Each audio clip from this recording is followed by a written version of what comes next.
Okay, so let's take a kid, I don't know, whatever, 10, 11 years old, and is, is being influenced and suddenly believes that she is a he or whatever you want to do.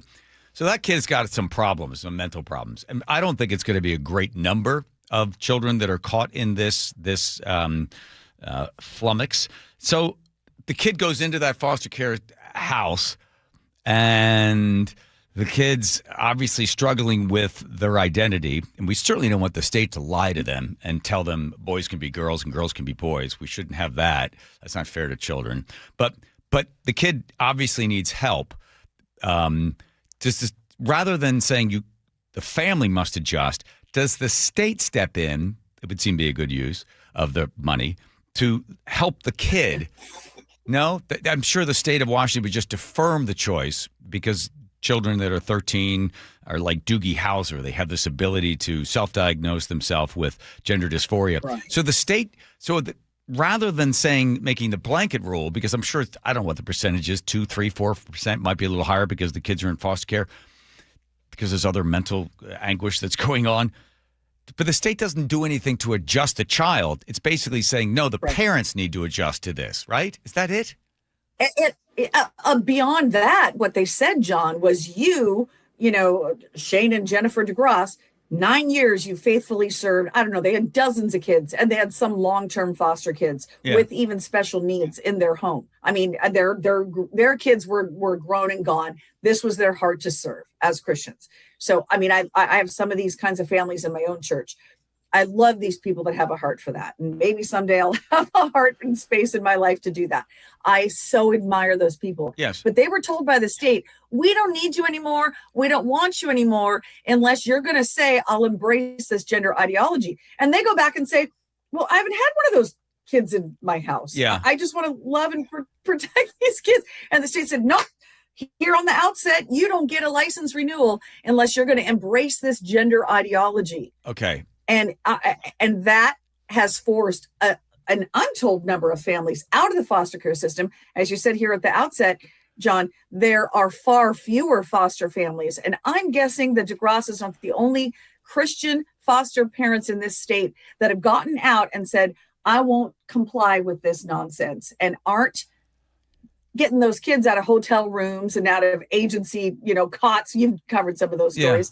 There's not enough foster families. So what change has DCYF made now because of the pending lawsuit and the courts getting involved?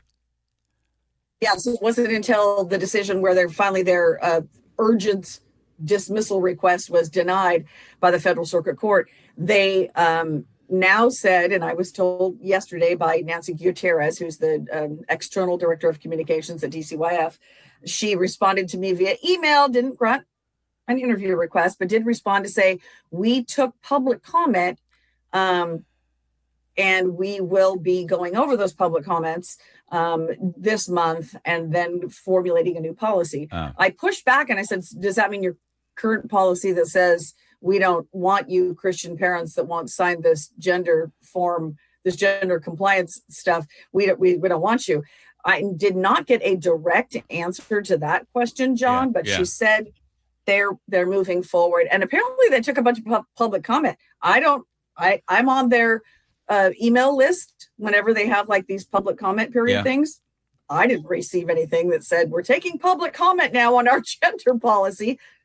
But apparently somebody got to provide public comment. I don't know how they can move forward without you publicly commenting. I don't understand how that works, Carleen. By the way, I agree. Last time we chatted, you were being singled out by some of the legislators because they don't like the fact that you're knocking on doors of daycare centers. Are you still doing that? Are you still harassing those poor Somali daycare centers that have zero kids? I'm all about harassment, intimidation, and bullying. I'm a HIB violator.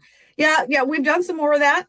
In fact, we have an investigative, funny you should ask, and you didn't even know this, but it's going to be coming out next week, an investigative piece that we've put together, a long-form video piece, as well as a story piece. I have a couple of, you get these citizen journalists that send you stuff all the time, but some of these guys are pretty stinking credible with their deep dives on this. It is shocking to me that this many months into this, John, The state is still deflecting and dodging, and I still have the state auditor, the AG, the governor, DCYF, nobody willing to say, this is a problem, we should look at this.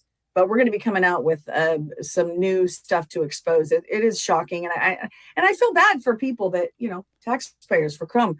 Look at gas prices. What is it, $5.74 today or something? I mean, we're all hurting. Let's have some taxpayer accountability. Could we please? Well, was I going all over the place? That's right. That's okay. The kids in Washington State wouldn't be able to appreciate the fact the cost of things going up because apparently Wallet Hub does an analysis and explains that Washington ranks very low when it comes to the states that do well in it have a requirement, an actual graduation requirement for students to take at least a personal finance course, at least one economics course, at least require standardized testing of personal finance concepts or economic concepts. And Washington has none of those. Ooh. Now, this is not to say that certain school districts in Washington may offer economics or personal finance classes. There is just no requirement for them to take one in order to graduate. And that shows in the fact that Washington is 43rd in the share of public high school students who are guaranteed to take at least one semester course in personal finance for graduation, 2.7%. But most of your personal finance courses would involve simply how to balance a checkbook, how interest works. Balance a checkbook? I mean, there's no such thing anymore, but you get his point, though. I get his Pathetic, point. Right? Yeah, I'm not surprised. They've got a bunch of other things that they need to teach the kids besides, how to make a poster, how to draw a picture. Yeah, John, if we make our high schoolers take a financial literacy course and understand this, then they're going to understand how crappy it is in the state of Washington with the tax burden, and they might make different voting decisions. So it's maybe better to keep them a little bit in the dark. I don't know. I'm making a leap. You're way out there. Yeah, it's a conspiracy. We want them to be as dumb as possible, so that we can manipulate them in some way. I can't imagine something like that happening, Carleen Johnson. Well, listen, stay up on the foster care story, and I have to tell you that I'm sympathetic. Listen, if some kid's so confused, and an adult is lying to them that they can change their sex, shame on the adult, shame on the system, shame on anybody in law that anybody involved in writing laws that wants to lie to a child. The child needs help. Does not need it affirmed. They're as President State 09 to be affirmed. That's not a healthy place. Hopefully, the state of Washington catches up to some of the recent research that's come out of Finland and Sweden. The UK has adopted it as well, and all of that gender affirming stuff gone. They've done now a study, a longitudinal study that was just found from Finland. It doesn't reduce suicides. It doesn't help the child's mental health to affirm in any way. So it would be nice if some point the activists that are involved in this finally relinquished to those that know what could possibly be best for the child. And the state of Washington seems to be, 5 years behind just about everybody else. We're way behind. I'm going to stay up on it. I promise you that. I promise you that, because we're going to look back in the not too distant future and look at this grand failure of an experiment. And like you say, we're hanging on and still mutilating these kids and failing these kids and harming them for life.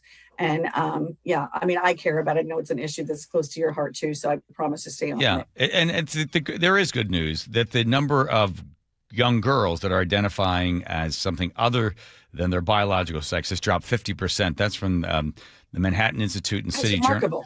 Yeah, so they think that's because of the social contagion of it, right, with the isolation happening during COVID and everybody online. And then a lot of people are like, yeah, it's not who I am. Kids outgrow stuff all the time. And as I always say in the state of Washington, if you really do believe that child's new identity should be affirmed, then you need to allow them to also get tattoos. Because right now in the state of Washington, you can't get a tattoo if you're under the age of 18 because it's permanent. It's permanent. And you ask the lawmakers, they'll say, well, we know that the kids make bad decisions.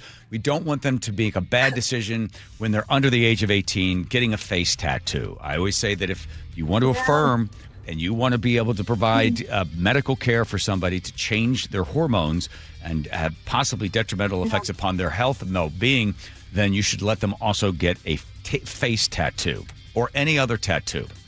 Let's be consistent, state of Washington. Yeah. Yep.